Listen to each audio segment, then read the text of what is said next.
Alright everyone, it's LS and we are back with another Apdo Twisted Fate review. This time, however, he's going up against an Ahri.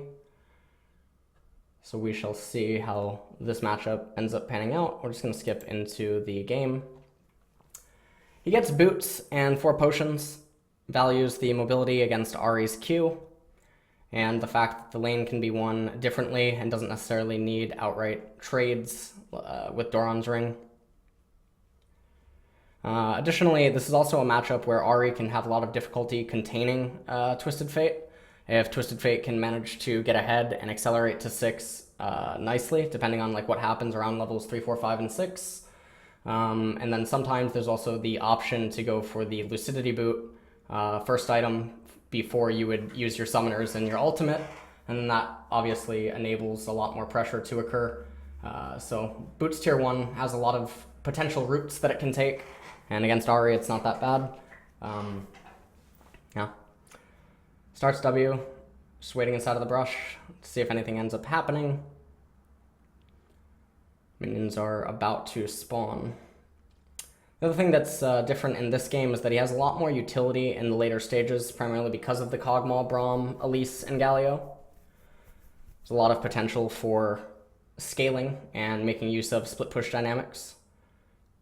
And you can see that he's running down, and the fight ends up stopping. Now, what he's looking for right there is if these two players and these two players continue to run all the way up, if these players would get the better end of the trade from a health standpoint, right? Like, let's say that Varus goes down to here and then Blitzcrank goes down to here, right?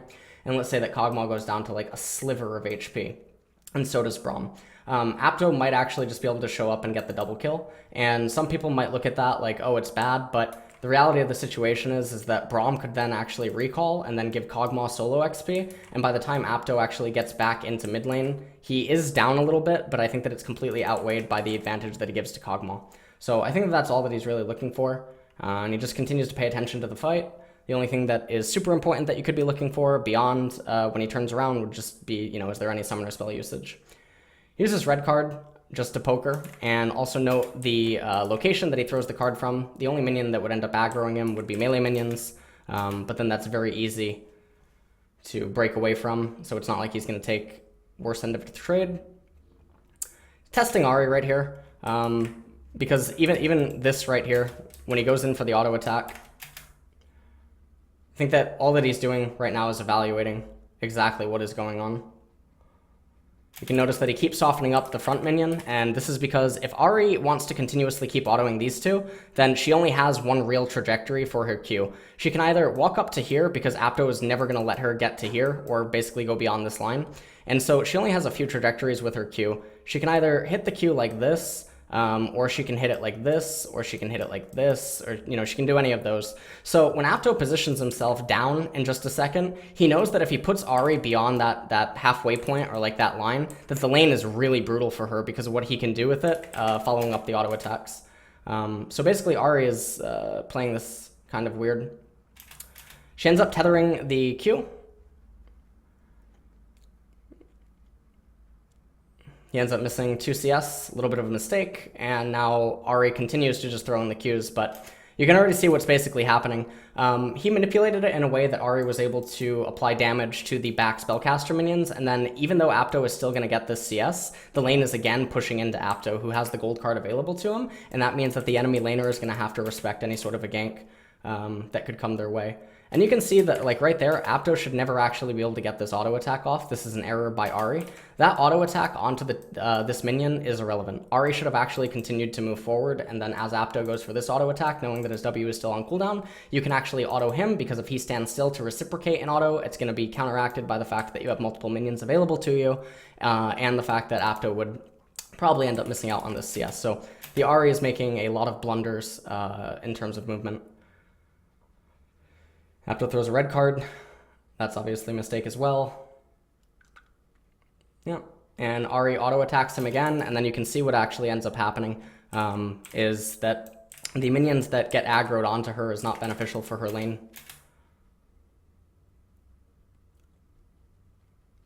And now you can see that because Ahri can now get to here, and then she can hit every single minion with the Q, that would create a shove that is really difficult for Apdo to be able to respond to, so he softens it up just a little bit. There's the shove that we were just talking about. And the reason that this is so important is relative to the incoming mid lane wave, he doesn't want to have to tank these minions. Even though he has the 4 potion opening with the boots, he doesn't want to be forced to tank these minions. And so he has to soften up the initial wave, because otherwise it's too difficult. And then it ends up butchering the lane in about 30 seconds. I think that what Ahri's doing right here is pretty okay. It could have been done a little bit better. And now the lane is reset. She throws out the Q, and in doing so, she actually nicks these 2 minions. And so Apdo right now, again, when we talked about the sustain and the mobility that's granted by this opening, he's winning out drastically compared to like what both champions want to do. Because again, any situation where he can lock the lane between these 2 lines, he's going to get a lot more benefit. But not only that, he's winning out on the sustain war in terms of mana, despite Ahri having the Doran's ring. And on top of that, he's also winning out on the HP war.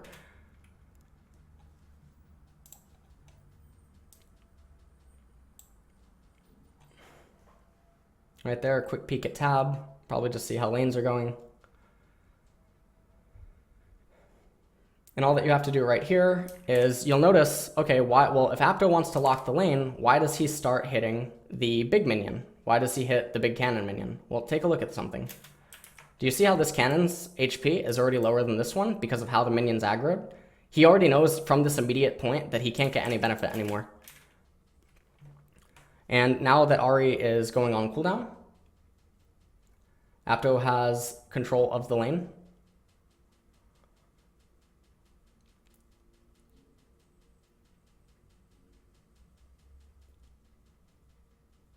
You can see that he's staying in the middle of the lane. This is going to provide him with the most value for gank community because of how Twisted Fate works, but also at these levels, you know, being able to force the enemy to generate aggro inside of all those minions would be really bad. Now you can see that he knows that he has the ward and he sees a fight happening down in bottom. And as he's moving down there, despite his face is moving down, he's paying attention to Ahri, you know, and he's waiting to just turn around and hit her with a card. And Ahri, not paying attention, throws out the charm. This should be actually death. She should die. She's dead. She's dead. Does she have cleanse? Not what?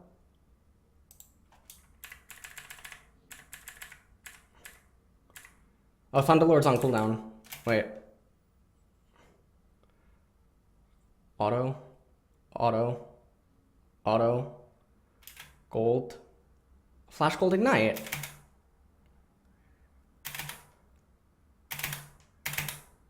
Huh?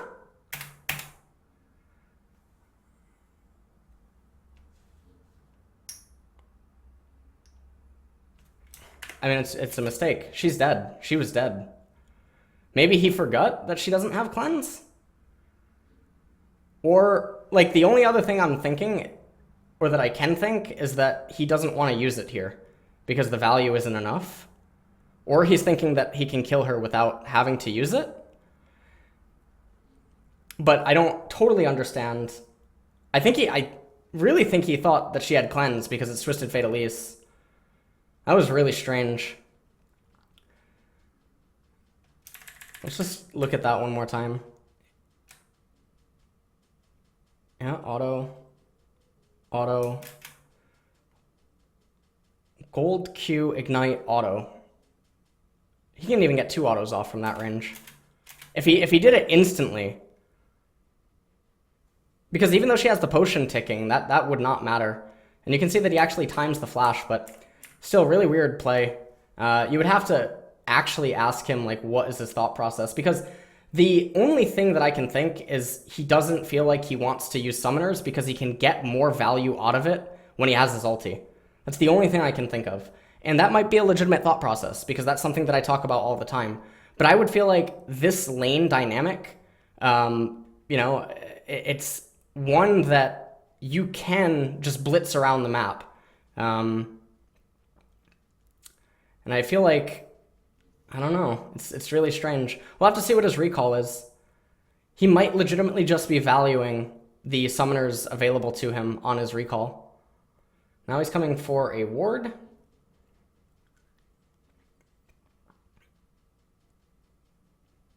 Interesting, because now he's actually behind, and we have to wonder what is he waiting for. This wave is not level 6. He's still a little bit away from level 6. We can also look at the point that he could have killed her. Let's take a look at it. Take a quick peek. If he kills her right here, he doesn't get first blood, so he would be at 1100 gold. I mean, that's Catalyst, right? Could have just gotten Catalyst, but I guess he doesn't value Catalyst, because what does Catalyst really do? He could get Ionian plus Amp Tome, but then his summoners are down, so he's not getting much value out of it there. It's really interesting. He might just be thinking about stuff that, well, wait, what? Then he gets, what? He gets Merc Treads. So if his intent was to get Merc Treads anyway instead of Ionian Boots, I don't totally understand. Hold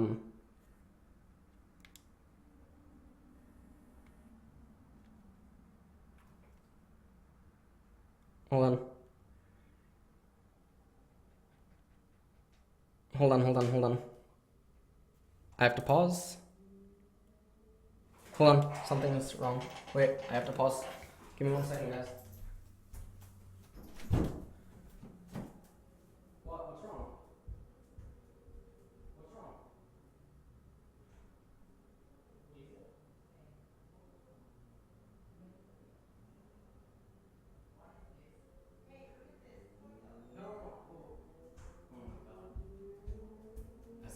I just got mega trolled. Oh my god. Alright. I got messaged, and the messages made me think that something like bad had just happened, so I go into the bedroom, and there he is pointing at the screen, and apparently there's an Overwatch, like, giant pig, like, skin or character, and he's asking why I'm in the game. So, anyways, moving on, back to the Apdo review. So he gets Mercury Treads. He gets Mercury Treads. First item. And if that's going to be the case, then it's even more that I don't understand why he chose not to flash there.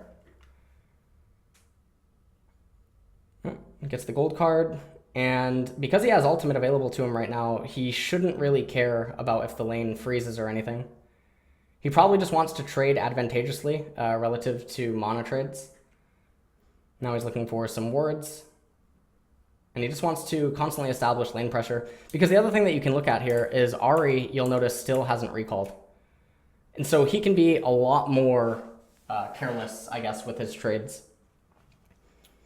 Yeah, so like right here, he hits her again. He's trying to force her. And now I wouldn't be surprised if he actually just stays up in the lane and prevents that recall. Yeah, just throw the Q. No, not going to throw the Q. He's going to let her recall. Well, all right. Well, that was basically perfect timing Q. Yeah. Talk about min-maxing. There's an example of it. And so now all that you really have to do at this point is time, where is Ahri in your head? And because of that min-max, she's probably going to miss this cannon. Oh, wow. She stays for the cannon wave. Oh, man. Ahri, you're dead. You don't even know it, honey. You're dead. You're done. Yep. You're off the cannon wave.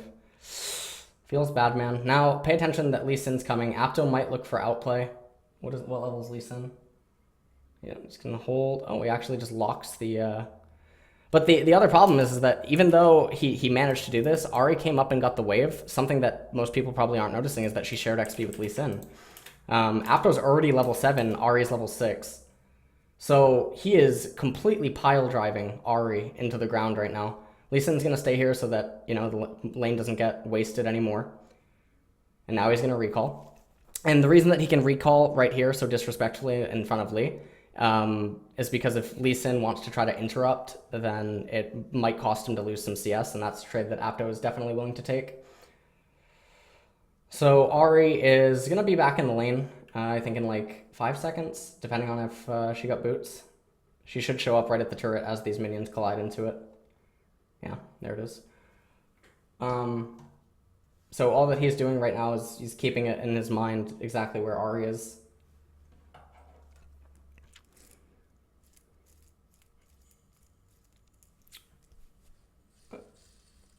Oh, what? No.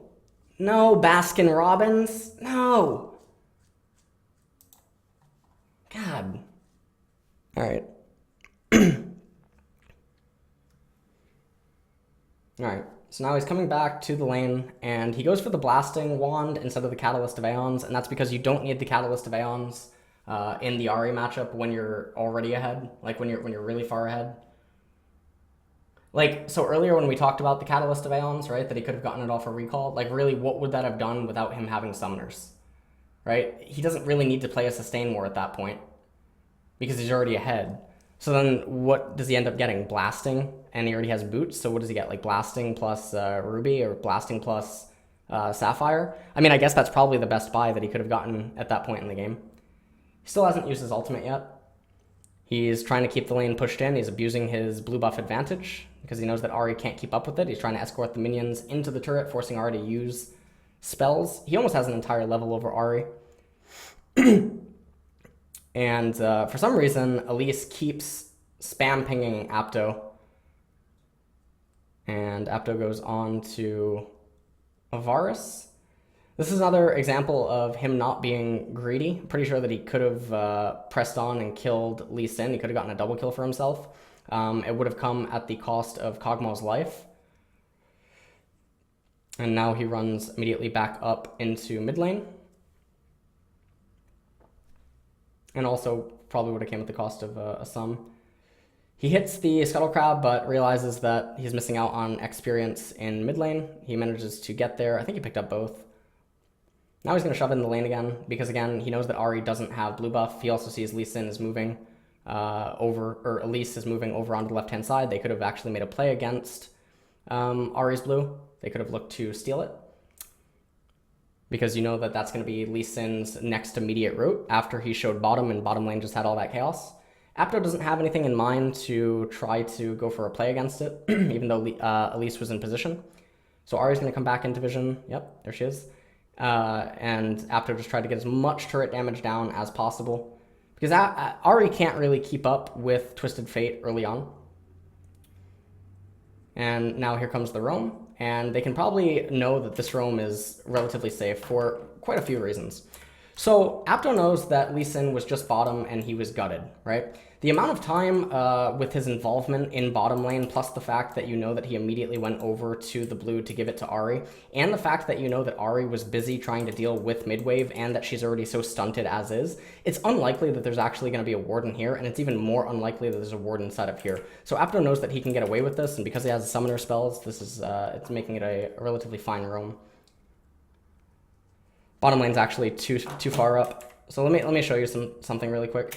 See where bottom lane is, right? If Blitzcrank was actually right here and Varus was right here, this roam doesn't work. They have to be like basically where they are for this to work. And these are the type of micro things that I talk about a lot, where people will make arbitrary comments on like lane positioning, and you know, why do I talk about lane positioning so much, and you know, why do I talk about minion wave positioning and what it can tell you about roam potential and stuff. This is just as important for Apdo and, you know, champions like Talia or Syndra if she's going to roam, Jace even to a certain degree, Cassiopeia, whatever. But it's also important for junglers to understand the dynamic that this is mispositioning. But it's only mispositioning by like this amount. Okay? But obviously you can know that because these minions up here are obviously going to get shredded. But if Varus is going to be playing super safe, then Varus just backs up and then he waits for the Q and he tries to CS it, or he just outright concedes the CS. So this is a mispositioning, and if you're watching the minimap, it's very easy for that to be known, basically, you know, as a group. And now they run down.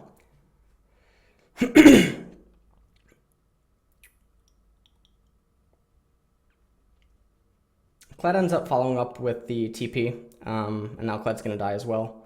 I think if Kled doesn't follow up with the TP, it's very easy for Apdo to actually just make the dive underneath the turret. And now they were looking to possibly make a play onto Apdo. He looks like he might actually just want to kill the Scuttle Crab now. It's probably not too bad of a time to do it. He just saw Lee Sin again. You can see that he's still playing kind of safe. Yep. Hits the dragon just to get the mana restore. He knows that Lee Sin is possibly heading down. He didn't have intel on Ahri, or at least I don't think that he did, right? Oh no, he did have intel on Ahri, didn't he? Wait. Oh, he did. Okay, okay. Well, I knew that Lee Sin was heading down, but he didn't know about Ahri when he makes the decision to go down. This is something that I talk about a lot, is that sometimes decisions that you make end up being bad, but based on the information that you had available, they can actually be good. So because there was no intel on Ahri, I think that his decision to go down to add some more assistance, especially because it's first blood turret, and, you know, there's definitely a potential to get more kills if Apdo goes down. I think that that's all really good.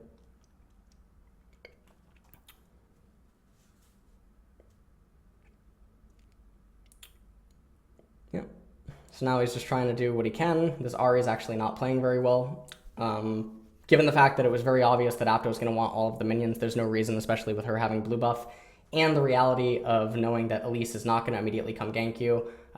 You know that, you know, Braum can't magically show up or anything like that. There's no reason that she wasn't trying to pressure him a little bit more. Some people might make the argument like, oh, her team was about to make this play. No, that's not why she wasn't doing it. Apdo ends up not using his flash. I don't even think his flash would save him, though, at this point. I think this is just him being actually a little bit too disrespectful, being greedy with his recall again. We're going to go forward. He has his ultimate. You can notice that he immediately goes down into bottom lane. He has the Rod of Ages. He knows that no one on the enemy team can actually 1v1 him. It's too easy to disengage against the Lee Sin. It's too easy to actually 1v1 the Varus. Too easy to 1v1 the... it's too easy to 1v1 Ahri. You know, there's a lot of things that are going on right now, and he just wants to begin applying pressure, getting solo lane XP, solo lane farm. He doesn't really care about mid because he was able to control mid super effectively early on. He wants to make sure that he shoves Varus out of lane because it directly attacks the enemy ADC and it puts your ADC further ahead. Yep, Varus is probably dead. I don't think he has... he's not popping refillable. Now he does. He might flash for it. Yeah, Varus is dead. Goodbye, Varus. That would have been so tilting, actually, if he somehow, the heal did a little bit more. So right now, he'll continue to push. Unfortunate he didn't get the level up right before then, but it doesn't really matter. And now he'll probably stay for this wave. And all that he's doing right here is, you notice all the death timers? Kled just came up. So if you're wondering, like, well, how do you track someone so well? Or, you know, how do you keep in your head, like, where someone is? Well, there's no home guards right now. So we know that Kled is about to pass the bottom Nexus turret. So if these are the Nexus turrets, right? You know, like, this is probably what fucking Kled looks like, but if these are the Nexus turrets, Kled is passing the bottom one right now. And Kled is about to touch the inhibitor turret. Kled will show on the minimap behind this turret in about 2 or 3 seconds. Should show now. Oh, he shows top. What the fuck? He actually went to top lane. What the fuck? Feels bad, man. Kled went top. And then he immediately died again.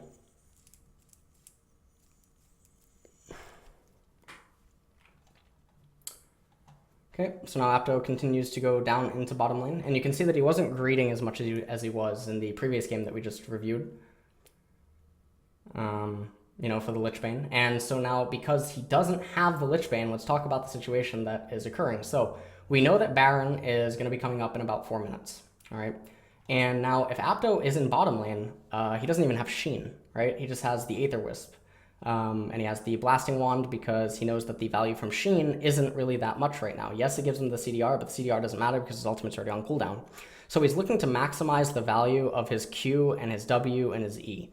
He's just trying to maximize the damage output that he can do inside of these type of trades that, like he was doing in the previous game against Ed, where Ed walks too far forward for, you know, no reason whatsoever, and then he's able to try to hit him with a gold card, stack deck, plus wild cards, you know, and just try to get the value out of that. Now, some people might wonder that Sheen is probably, you know, really good because it gives you the auto attack enhancement and whatever, but the value from the AP ratios that he's getting and also the utility from the movement speed that he gets from Aether Wisp is also really nice, so there's that as well. I'd be really interested, though, to know, you know, what adds more damage to him at this exact point in time, but the Aether Wisp utility is too much. I'm pretty sure that the Aether Wisp plus Blasting offers a lot more. Yeah. He ends up hitting him, but he was outside of turret range. What the fuck? And he just continues to run. He pokes him as much as he can. He goes into the brush. This is a classic Apdo, right? He's like, oh, wait, are you actually alone, right? He's like looking at the minimap and being like, oh, are you actually alone? Oh, okay, hold on. Maybe you can kill me. You know what I mean? Like, all right, actually. Like, don't hurt me, please. Yeah, and now he comes back in. Yeah, exactly. Okay, yeah, he baits them. He baits them. See, yeah, all right, there we go. The classic Apdo. People ask me all the time, like, what are little micro examples of, Apdo? Like, that actually, I think, is a very slight example of catching it in real time. Like, what is something super micro that Apdo does? You can see, like, he looks at the minimap, he sees everything that's going on, and then he's like, wait a minute, hold on, maybe this moron actually thinks he can kill me. So he turns around, and you can see it in his mouse. Now, it's not to say that other players maybe wouldn't do this, but it's stuff like this all the time that he does. That's what makes Apdo Apdo. He's in a constant state of processing a person's mental in the game.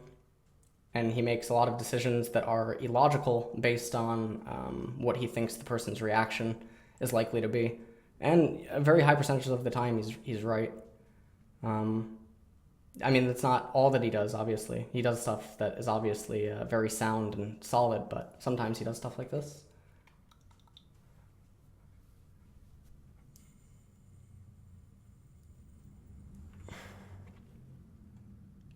He gets the Lich Bane. His team's already inside of the base. And he's just waiting for full mana, full HP. But he leaves the fountain before full HP. Doesn't really matter. It seems that, like, before everything, like, when you factor in his little mastery thing and whatever, he'll end up being full HP, especially if he just pops the refillable. Doesn't need both refillables at this point. Could he have just waited an extra second? Well, it doesn't really matter. You're about to see that.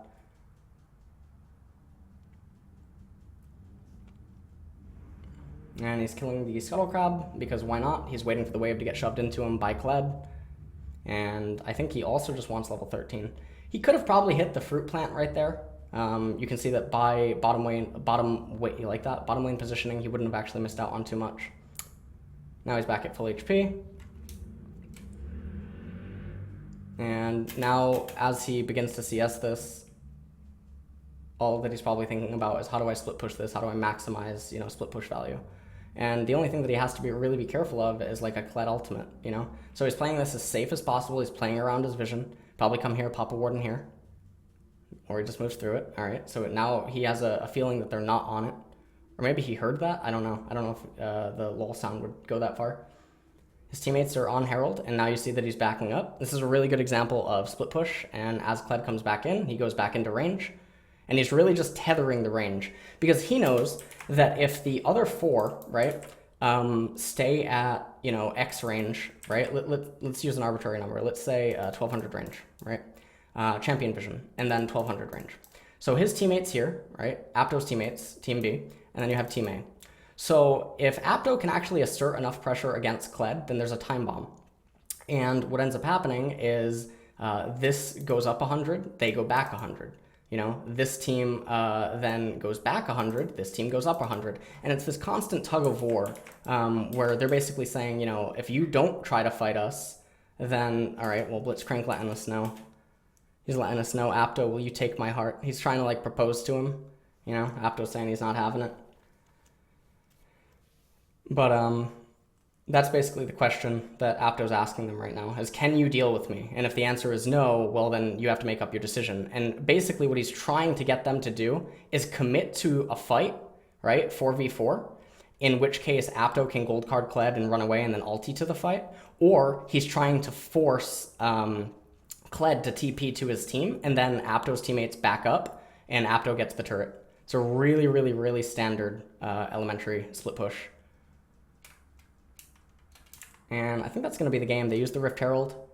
Apdo didn't get any assists there on Varus because, Faker would have got that assist, so. Bad player, Fortunately, he doesn't stream on Twitch. People would let him know that that's not acceptable. So, what we can see here, though, is that he has a 4-1 and 3 KDA, right? And, 24 kills on his team, so pretty bad player at the end of the day when you factor in kill participation. And I think that's pretty much it. Galio, did Galio just float back down? Well, if you need the second coming of Christ, I mean, there he is, you know? All right. That does it for the second review.